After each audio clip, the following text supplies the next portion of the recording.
Good morning everyone, my name is Rohini Kharche and this is our DBMS lab. Today I will explain you the experiment number 6. The aim is study of constraint and P. So what is constraint? The constraints are rule enforced on the data columns in a database table to ensure data accuracy and integrity. There are many types of constraints. First is primary key. Primary key ensures each row has a unique identifier. The second is foreign key.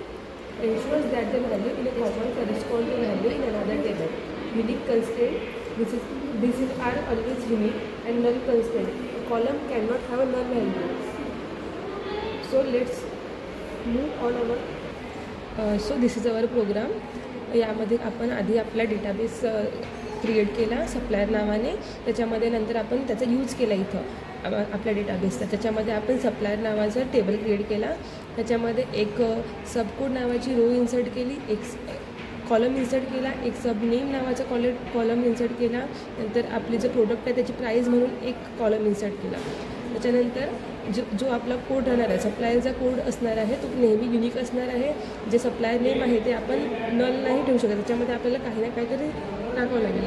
नंतर आपण एक row insert केली ज्यामध्ये सप्लायरचा सबकोड आहे 567, name आहे रोहित आणि ज्याची price आहे 7,000.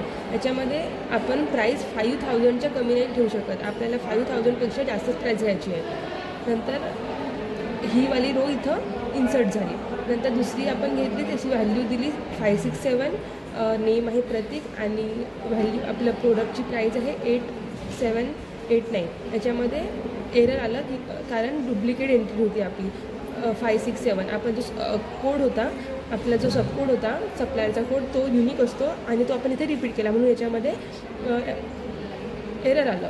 नंतर आपण सेम तशाच प्रकारे आपण खालील हे म्हणजे इन्सर्ट केल्या रोज आणि त्याच्यामध्ये आपल्याला लास्टवाले जे फायनल आउटपुट आहे त्याच्यामध्ये आपण सिलेक्ट नावाची क्वेरी यूज केली आणि सप्लायरमधून घेतलं. त्याच्यामध्ये आपला हा कोड झाला. तर आपला हे टेबल इन्सर्ट झालं, त्याच्यामध्ये सबकोड, सबनेम आणि प्रोडक्ट प्राईज आली.